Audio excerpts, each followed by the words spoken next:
नमस्कार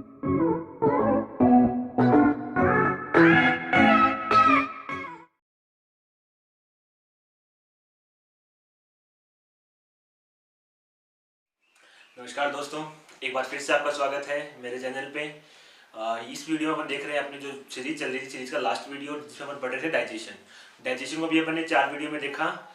हर वीडियो में हमने डाइजेशन की बात की। इस वीडियो में अपन डाइजेशन की बात ना करके अपन किसकी बात करेंगे, अब्जॉर्प्शन की बात करेंगे, यानी अवशोषण की बात करेंगे।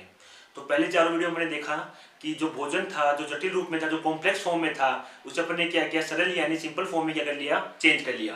यानी स्टार्च जो कॉम्प्लेक्स फॉर्म थी, स्टार्च जो क्या थी, कॉम्प्लेक्स फॉर्म थी, उसे अपने किसमें कन्वर्ट कर लिया, ग्लूकोज में कन्वर्ट कर लिया।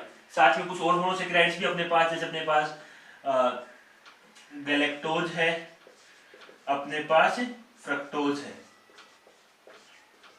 कुछ अपने पास पेंटोज शुगर्स भी हैं। तो अपने पास क्या हो गए, कुछ मोनोसेक्राइड्स आ गए। इसके अलावा जितना भी अपने पास प्रोटीन था, उस प्रोटीन को अपने किस में कन्वर्ट कर लिया, उसे अपन ने अमाइनो एसिड्स में क्या कर लिया, कन्वर्ट कर लिया। ठीक है, अपने पास जितना भी पॉलीसेकेराइड था उसे अपने किस में कन्वर्ट कर लिया, मोनोसेकेराइड में। जितना भी प्रोटीन था उसे अपने किस में कन्वर्ट कर लिया, अमाइनो एसिड्स में। और जितना भी अपने पास फैट था उसे अपने किस में कन्वर्ट कर दिया, फैटी एसिड प्लस ग्लिसरॉल के अंदर क्या कर लिया, कन्वर्ट कर लिया।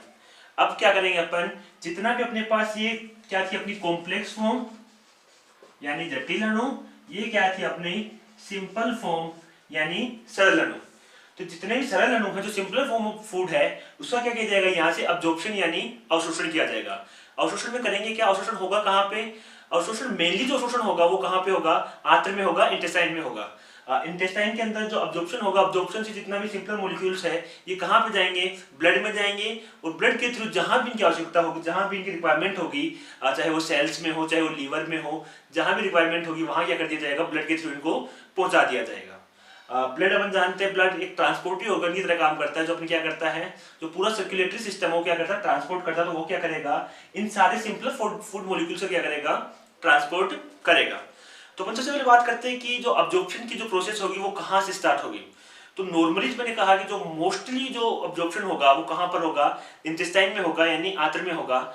लेकिन जो अब्जॉर्प्शन की प्रोसेस है वो मुख गुहा यानी बक्कल कैविटी से स्टार्ट हो जाती है।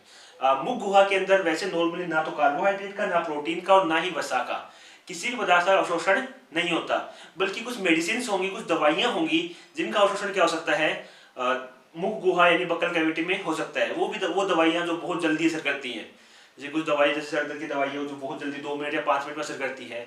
वो क्यों असर करती है, क्योंकि जैसे वो मुख गुहा में जाएगी तो जो मुख गुहा की जो श्लेष्मी सतह है उसके द्वारा क्या कर लिया जाएगा, उसका अवशोषण कर लिया जाएगा, जिससे क्या होगा, जहां भी उसकी रिक्वायरमेंट होगी वो वहां पहुंचकर आसानी से क्या कर सकती है, अपना असर दिखा सकती है। नेक्स्ट में बात करते हैं अमाशय द्वारा अवशोषण की, यानी अब्जॉर्प्शन थ्रू स्टमक। स्टमक में बात करते हैं, स्टमक में बहुत ही माइन्यूट मात्रा में क्या होगा, ग्लूकोज का अवशोषण होगा। साथ में वहां पर किसका अवशोषण होता है, वाटर। ज्यादा नहीं, कुछ मात्रा में क्या होता है, वहां पर वाटर का अब्जॉर्प्शन होता है। साथ में ही अगर वहां पर किसका अवशोषण होता है, अब्जॉर्प्शन होता है, एल्कोहल का भी क्या होता है, वहां पर अब्जॉर्प्शन होता है। मोस्ट ऑफ द एल्कोहल है वो कहां अब्जॉर्ब होती है, अमाशय यानी स्टमक के अंदर क्या हो जाता है, उसका अब्जॉर्प्शन हो जाता है। नेक्स्ट में बात करने जा रहे हैं अब्जॉर्प्शन इन इंटेस्टाइन यानी आंत्र में अवशोषण की। ये देखिए, ये सबसे जो अब्जॉर्प्शन की प्रोसेस का सबसे इंपॉर्टेंट पार्ट कौन सा है, यही है। जो मोस्टली अपने पास जितना भी डाइजेस्टेड फूड था, जितना भी अपने पास डाइजेस्टेड फूड था, इसका 90% of the absorption, 90% of digested food is absorbed in intestine. ठीक है, कहां होता है, इंटेस्टाइन में होता है। तो इंटेस्टाइन में जब हम डाइजेशन की बात करें, हम जानते हैं इंटेस्टाइन क्या है, इंटेस्टाइन एक ट्यूब लाइक स्ट्रक्चर है। इंटेस्टाइन क्या है कि ट्यूब लाइक स्ट्रक्चर है। उसकी जो सरफेस होगी, सरफेस क्या करेगी, अब्जॉर्प्शन में हेल्प करेगी। ठीक है, सरफेस क्या करेगी, अब्जॉर्प्शन में हेल्प करेगी।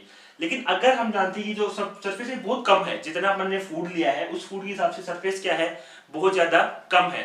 तो हमें क्या करना होगा, ये जो सरफेस एरिया है, जो सतह है आंत्र की, उसे क्या करना पड़ेगा, बढ़ाना पड़ेगा, इंक्रीज करना पड़ेगा। इसके लिए यहाँ पर क्या मिलते हैं, यहाँ पर मिलते हैं रसांकुर। क्या मिलते हैं, रसांकुर, जिसे अपन क्या बोलते हैं, विलाई भी बोलते हैं। तो जो आंतरिक सतह है वहां पर क्या होते हैं, छोटे छोटे विलाई कुछ इस तरह से पाए जाते हैं।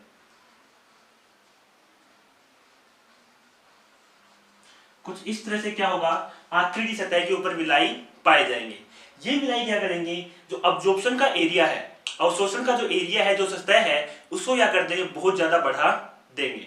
जिससे क्या होगा, आंतरिक की थोड़ी सी जगह में क्या होगा, ज्यादा मात्रा में अवशोषण हो पाएगा।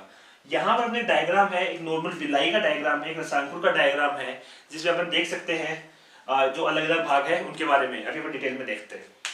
तो अगर अपन बात करें रसांकुर के डायग्राम की, मैं मिटा देता हूँ।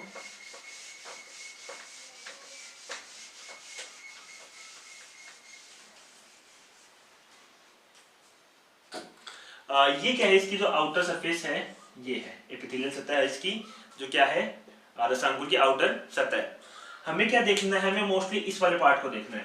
इसके अंदर वाला जो ये है, इसे अपन बोलते हैं लिम्फेटिक वेसल। इसे क्या कहा जाता है, लिम्फेटिक वेसल, ठीक है। इसके अलावा यहाँ पर क्या होता है, यहाँ पर कुछ ब्लड वेसल्स प्रेजेंट होती हैं। जैसे यहाँ पर जो आपको जो रेड कलर में दिख रही है, ये क्या है, आर्टरी। आर्टरी यानी जिसे अपन हिंदी में क्या बोलते हैं, धमनी। जो यहाँ पर ग्रीन कलर में अपने को शो हो रही है, ये क्या है, वेन, जिसे अपन क्या बोलते हैं, शिरा भी बोलते हैं। तो अपन जो नॉर्मल अपने डेफिनेशन देखिए, उसमें क्या देखा है, आर्टरी है तो ऑब्वियस सी बात है, यहाँ पर कौन सा ब्लड होगा, प्योर ब्लड होगा, यानी ऑक्सीजनेटेड ब्लड होगा। वेन है तो क्या होगा, यहाँ पर जो डीऑक्सीजनेटेड ब्लड होगा, मतलब अशुद्ध रुधिर होगा। नॉर्मली ये बोला जाता है, हालांकि यहाँ पर कुछ एक्सेप्शंस भी आते हैं। अपन जानते हैं पल्मोनरी आर्टरी में प्योर ब्लड नहीं होता, और पल्मोनरी वेन में क्या नहीं होता, इम्प्योर ब्लड नहीं होता। वो अपन जो अपना अगला चैप्टर होगा सर्कुलेटरी सिस्टम, वहां पर अपन डिटेल से देखेंगे। पहले हम बात करते हैं यहाँ पर, ये आर्टरी है, यहाँ आर्टरी से क्या निकलेगी, एक आर्ट्रियोल निकलेगी। क्या निकलेगी, यहाँ से एक आर्ट्रियोल, जिन्हें अपन क्या बोलते हैं, धमनिका भी बोलते हैं। धमनी का छोटा रूप क्या है, धमनिका। और यहाँ पर क्या है, एक वेन्यूल है, जिसे अपन क्या बोलते हैं, सिरिका भी बोलते हैं। तो देखिए यहाँ पे हुआ क्या है, यहाँ पर अपने पास एक धमनी है, ठीक है। यहाँ पर उसके धमनी में क्या है, रुधिर है। रुधिर में कौन सा रुधिर, शुद्ध रुधिर। धमनी क्या हुई, किस में बदली, धमनिका में बदली। धमनिका में भी क्या है, यहाँ पर शुद्ध रुधिर भरा हुआ है। धमनिका अपन जानते हैं आगे किस में बदलेगी, आगे जाकर बदलेगी केशिका में, यानी कैपिलरी में।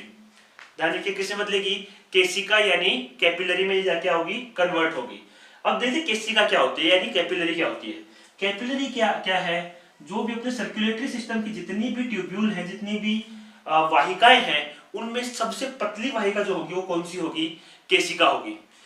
इसकी ये जो वेसल है, ये इतनी कम पतली होती है कि यहाँ से क्या हो सकता है, कुछ हद तक पदार्थों का क्या हो सकता है, आदान प्रदान हो सकता है। आपको तो जितने भी जो पदार्थों का आदान प्रदान होता है अपने सर्कुलेटरी सिस्टम में, वो किसके थ्रू होता है, केशिका के द्वारा ही होता है। तो देखो यहाँ पे केशिका क्या है, जाल के रूप में फैली हुई है। तो धमनिका क्या हुई, एक फैल गई बहुत सारे जाल के रूप में। किस जाल में क्या थी, बहुत सारी केशिकाएं प्रेजेंट थी। तो यहाँ पर क्या होता है, जब माइन्यूट से ऐसे पोर्स होते हैं, जिनके थ्रू क्या होगा, जो भी कुछ पदार्थ होंगे, छोटे पदार्थ होंगे, वो क्या होंगे, इन पोर्स के थ्रू अंदर या बाहर आ जा सकते हैं। तो अगर नॉर्मल जैसे हम रेस्पिरेशन देखते हैं कि यहाँ से क्या होगा, O2 क्या होगी, बाहर निकल के किसके पास जाएगी, सेल के पास जाएगी। सेल से CO2 क्या होगी, यहाँ जाएगी। यहाँ पे भी ये प्रोसेस चल रही है। यहाँ पे भी क्या हो रहा है, O2 निकल के किसके पास गई, जो आसपास की सेल्स है उसके पास गई। सेल से CO2 किसके पास आ गई, ब्लड के पास आ गई। तो क्या हुआ, जो प्योर ब्लड था वो किस में कन्वर्ट हो गया, इम्प्योर ब्लड में कन्वर्ट हो गया। जितनी भी कैपिलरी थी, केशिका थी, वापस मिलकर उन्होंने क्या बनाया, सिरिका बनाई। उस सिरिका मिलकर क्या बनाएगी, शिरा बनाएगी। ये जो पूरा टॉपिक था, ये अपन एक से रेस्पिरेशन में चले गए अपन, लेकिन अपन वापस अब ये जरूरी था समझने के लिए। अब अपन देखते हैं कि यहाँ पर जो डाइजेशन यानी अब्जॉर्प्शन में यह किस तरह से हेल्प करेगा। अब देखिए, ये जो सतह है अंदर वाली, ये क्या है, ये है आंतरिकी गुहा। ये क्या है, आंतरिकी गुहा। यहां से ऊपर वाला हिस्सा, ऐसी विलाई कहां प्रेजेंट है, ऊपर भी इसके ऊपर प्रेजेंट है, और जो बीच में क्या है, यहाँ पर आंतरिकी गुहा प्रेजेंट है, ठीक है।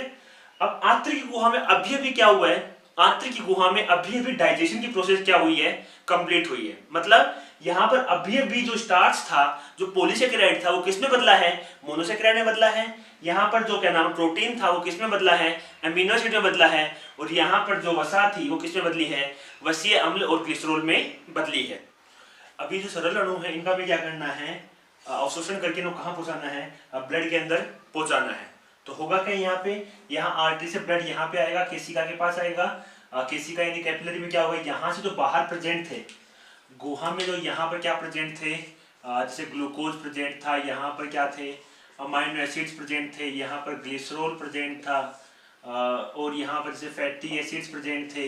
इन सब का क्या होगा, अब्जॉर्प्शन होगा। अब्जॉर्प्शन के थ्रू कहाँ आएंगे, ब्लड में आएंगे, कैपिलरी में आएंगे। कैपिलरी से जब कैपिलरी सारी मिले क्या बनाएंगी, वेन बनाएंगी, वेन्यूल बनाएंगी। वेन्यूल किस बनाएंगी, वेन बनाएंगी। और वेन के थ्रू कहाँ चले जाएंगे, ब्लड के अंदर चले जाएंगे। यहाँ से जहाँ भी इनकी रिक्वायरमेंट होगी वहां पर क्या कर दिया जाएगा, इनको पहुंचा दिया जाएगा। अब अपन अलग अलग बात करेंगे कार्बोहाइड्रेट की अब्जॉर्प्शन की, प्रोटीन की अब्जॉर्प्शन की और फैट के अब्जॉर्प्शन की। ठीक है, सबसे पहले अपन बात करते हैं अब्जॉर्प्शन ऑफ कार्बोहाइड्रेट।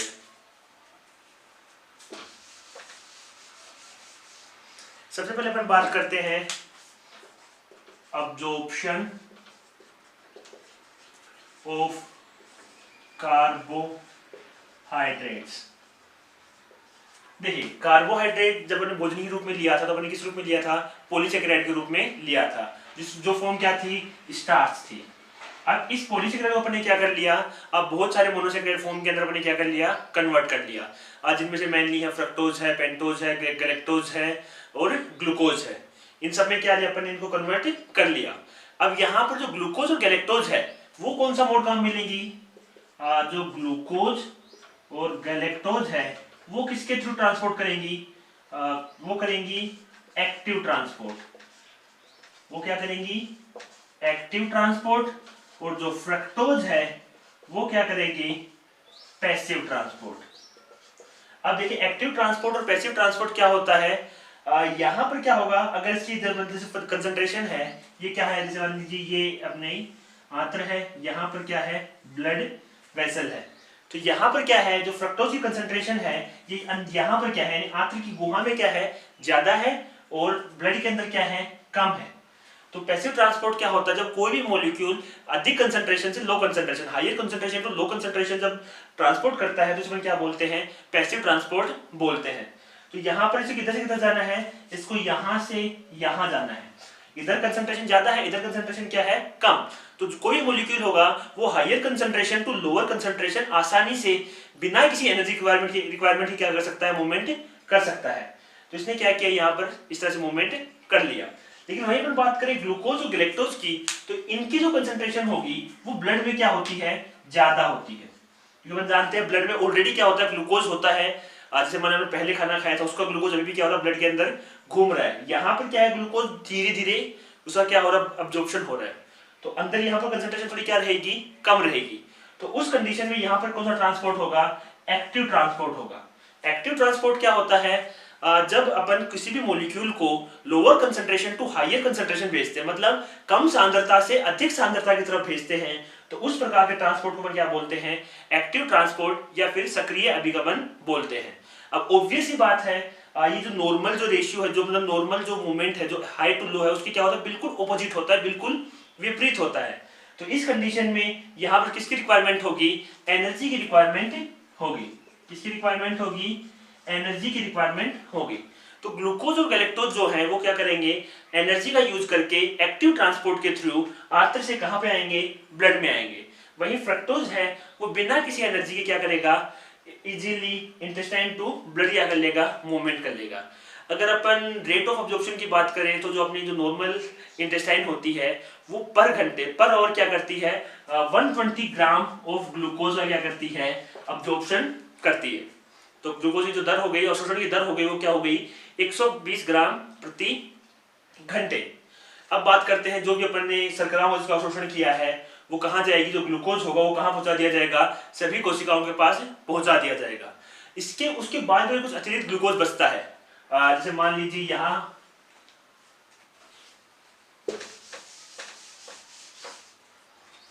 ये क्या है कि कोशिका है, यहां पर क्या है, यहां से एक ब्लड वेसल जा रही है जिसके अंदर क्या है, ग्लूकोज है। अभी ब्लड में ग्लूकोज कंसंट्रेशन क्या है, ज्यादा, यहां पर क्या है, कम। क्या होगा, ऑब्वियस सी बात है, पैसिव ट्रांसपोर्ट होगा जिसके थ्रू क्या होगा, higher concentration to lower concentration glucose क्या करेगा, मूव करेगा। अब जितनी इसको रिक्वायरमेंट थी उतनी सेल क्या रख लेगी, ग्लूकोज को रख लेगी। अब मान लो जितना सेल को चाहिए था उतना क्या होगा, इसको मिल गया। अब क्या होगा, ये मूवमेंट यहाँ पर बंद हो जाएगा, मतलब ग्लूकोज ब्लड टू सेल नहीं आएगा। लेकिन अभी भी ब्लड में क्या है, बहुत ज्यादा ग्लूकोज है। और अपन जानते हैं इतना ज्यादा ग्लूकोज ब्लड में रहना ठीक नहीं है। किसका सिम्टम है ये, डायबिटीज का सिस्टम। अगर आपके ब्लड में जरूरत से ज्यादा ग्लूकोज होता है तो किसका सिम्टम है, डायबिटीज का सिम्टम है। अब देखो जो एक्स्ट्रा ग्लूकोज होगा, जो अदर शर्कराएं थी, जो अदर मोनोसेकेराइड्स थे, वो क्या होंगे, यहाँ से यकृत में जाएंगे यानी लीवर में जाएंगे। और हिपेटिक पोर्टल सिस्टम के थ्रू जितना भी एक्स्ट्रा ग्लूकोज और जो बाकी मोनोसेकेराइड्स थे वो कहाँ पहुंच जाएंगे, यकृत के अंदर पहुंच जाएंगे। जो एक्स्ट्रा ग्लूकोज है वो क्या होगा, यकृत यानी लीवर के अंदर ग्लाइकोजन के रूप में क्या हो जाएगा, स्टोर हो जाएगा। क्लियर है, ग्लूकोज जितनी रिक्वायरमेंट थी सेल्स तक पहुंच गया, एक्स्ट्रा ग्लूकोज होगा वो क्या होगा, ग्लाइकोजन के रूप में यकृत यानी लीवर में क्या हो जाएगा, स्टोर हो जाएगा। नेक्स्ट अपन बात करते हैं प्रोटीन के अवशोषण की, यानी अब्जॉर्प्शन ऑफ प्रोटीन। तो अगर अपन बात करें जो आहार नाल में, जो अपने एलिमेंट्री कैनाल में जितने भी भोजन के साथ प्रोटीन आए थे वो क्या होंगे, अलग अलग एंजाइमों के द्वारा क्या कर दिए जाएंगे, अमीनो एसिड्स के अंदर कन्वर्ट कर दिए जाएंगे। अब जो अमीनो एसिड का अवशोषण होगा वो क्या होगा, आंत्र की सतह से उसका अवशोषण होगा। और जो आंत्र योजनी सिरा, ये जो सिरा है ये क्या है, इसका नाम क्या है, आंत्र योजनी सिरा। इस सिरा के थ्रू क्या जाएंगे, इसके अंदर ये आ जाएंगे। यहां से क्या होगा, ये जो जितने भी, ये किधर जाएगी, ये जो अपनी आंत्र योजनी सिरा थी ये कहां पे जाएगी, ये यकृत में जाएगी। और हिपेटिक पोर्टल के सिस्टम के थ्रू जितना भी अपने पास अमीनो एसिड्स आए थे उन्हें कहां पहुंचा दिया जाएगा, लीवर के अंदर पहुंचा दिया जाएगा।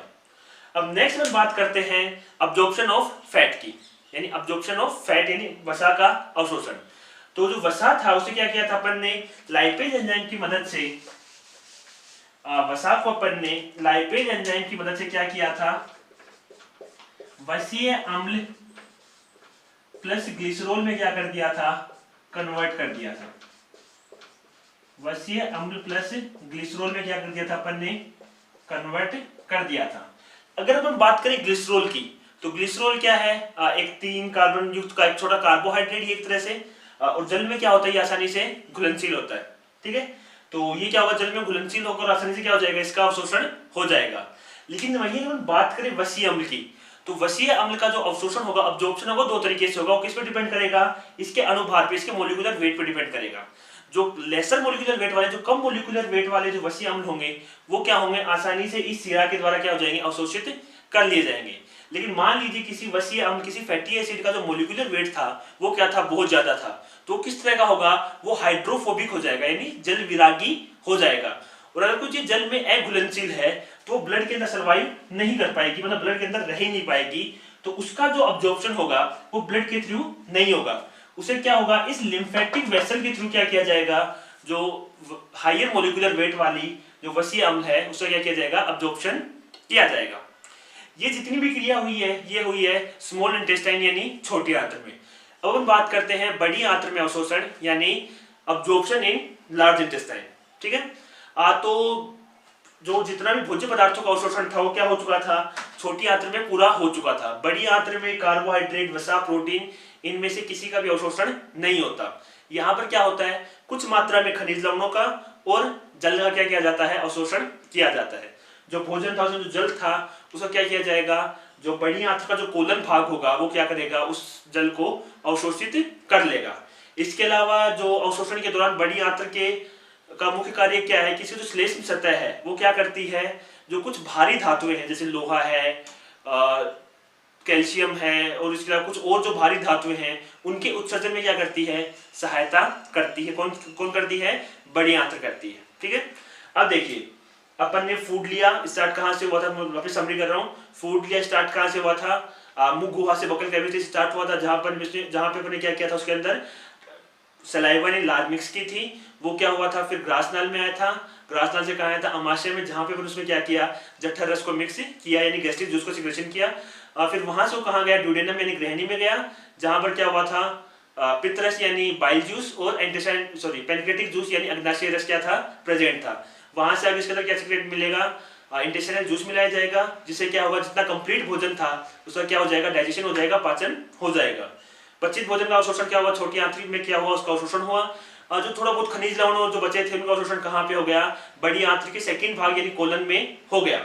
इसके बाद जो बचा होगा उसे वो क्या है, अपचित भोजन है। अपचित भोजन को अपन क्या, वो फिकस के रूप में क्या होगा, जो बड़ी आंतरिक का तीसरा भाग है, जो रेक्टम जिसे अपन मलाशय बोलते हैं, वहां पर आकर क्या हो जाएगा, इकट्ठा हो जाएगा। तो अगर अपन इसके संगठन की बात करें तो इसमें क्या होंगे, कुछ अपचित भोज्य पदार्थ होंगे, सेल्यूलोज, अपचित सेल्यूलोज होगा, और कुछ भारी धातुएं होंगी, और इस तरह क्या होंगे, कुछ पदार्थ होंगे। इन्हें क्या कर दिया जाएगा, कुछ समय तक क्या रहेंगे, मलाशय में स्टोर रहेंगे, फिर एनएस के थ्रू क्या कर दिया जाएगा, इन्हें बाहर निकाल दिया जाएगा। ये था अपना डाइजेशन हमने 5 पार्ट में किया। होप आप 5 पार्ट देखें। अगर आपको समझ में नहीं आए, मैं सभी पार्ट्स के लिंक इसके डिस्क्रिप्शन में डाल दूंगा।